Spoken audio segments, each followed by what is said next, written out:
She didn't hesitate when she walked away, no second thoughts.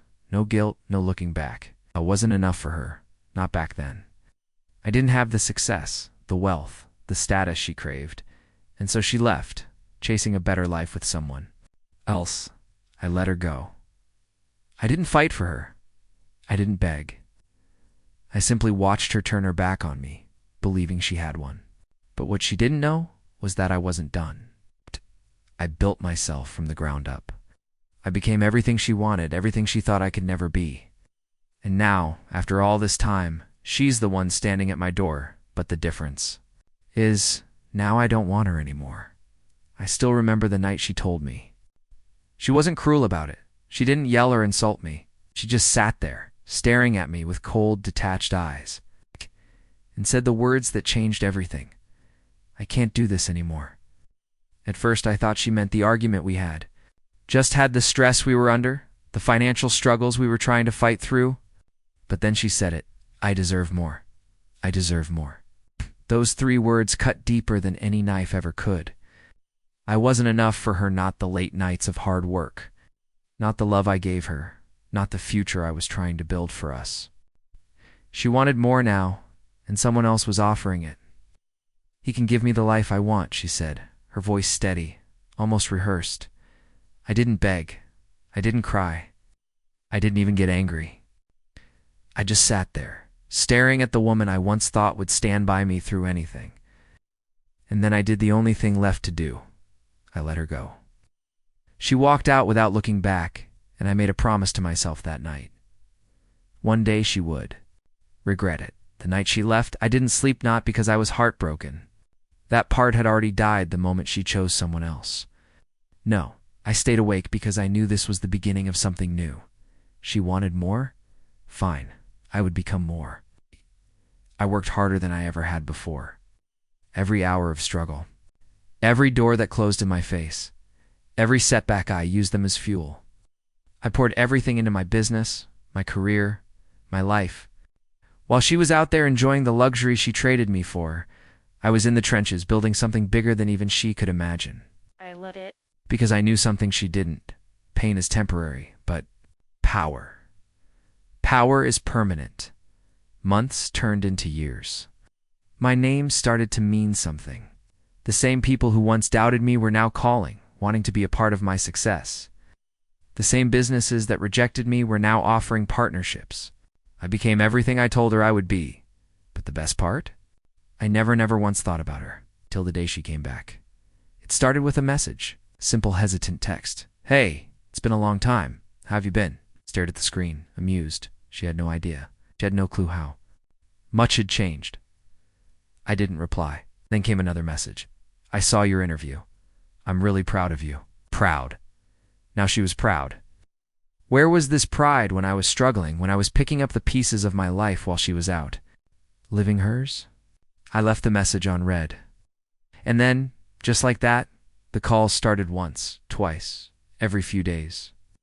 She was reaching, desperate, trying to find a way back in. But I wasn't the man she left behind, and she wasn't the woman I once loved. So, when she finally asked to meet, I didn't refuse. Because I wanted her to see it. To see everything she lost. To feel the weight of her biggest mistake. She arrived early, just like I knew she would. Sitting at the restaurant table, fidgeting with the napkin in her lap, trying to look composed. But I could see it, the nerves, the regret, the unspoken thoughts racing through her mind. When I finally walked in, she looked up, and in that single moment, I saw everything. Ow. The way her breath hitched, the way her eyes widened, taking in the man in front of her. I wasn't the struggling, exhausted man she walked away from. I was powerful now, confident. The suit I wore wasn't borrowed. The watch on my wrist wasn't a cheap knockoff. The way I carried myself, that was a man who knew his worth. She was exactly the same, except for one thing. She wasn't the one in control anymore. Wow, she breathed, forcing a smile. You look different. I am, I replied simply, taking my seat. Let out a nervous laugh, tucking her hair behind her ear like she used to when she felt uncertain. I guess a lot has changed, she said softly. I leaned back, watching her. Yeah, it has. She exhaled, her fingers gripping the glass of water in front of her. She was waiting for me to make this easy. I wouldn't. So I said after a long pause, "Why are we here?" And just like that, the act was over. Her face fell slightly. She knew I wasn't playing her game. She swallowed hard, forcing herself to speak. I just wanted to see you, to talk. I know I messed up, made a mistake." I tilted my head. "Which part?" "Leaving me, realizing I turned out just fine without you." She flinched. She wasn't expecting that. And for the first time, I saw it the full weight of her regret. She left me when I was nothing, and now she was the one left with nothing. "It wasn't like that," she whispered, shaking her head. "I didn't leave because I didn't love you. I was just scared. I thought I needed more. But I didn't realize what?" I cut in, my voice steady. "That I was worth more than you gave me credit for?" Silence. She lowered her gaze, unable to meet my eyes. "I know I hurt you," she admitted, "and I hate myself for it. I should have believed in you. Should have stayed. I should have, but you didn't." I finished for her. She looked up at me, desperation flickering in her eyes.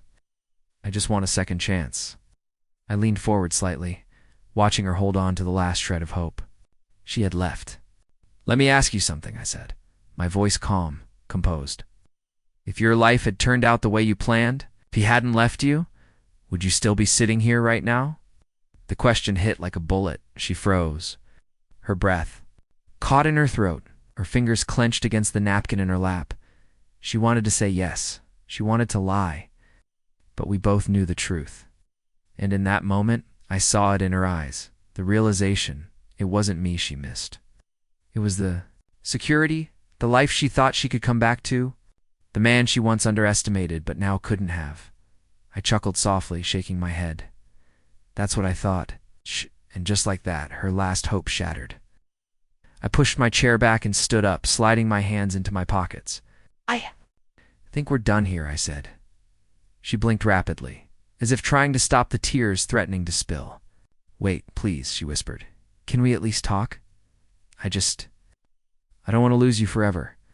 I exhaled slowly, staring down at her. "You lost me the moment you walked away," I said. "The only difference is, now you finally realize it." And with that, I turned and walked away without a single glance back. She had left me when I was nothing. And now she had to live with the fact that she would never be part of the man I had become.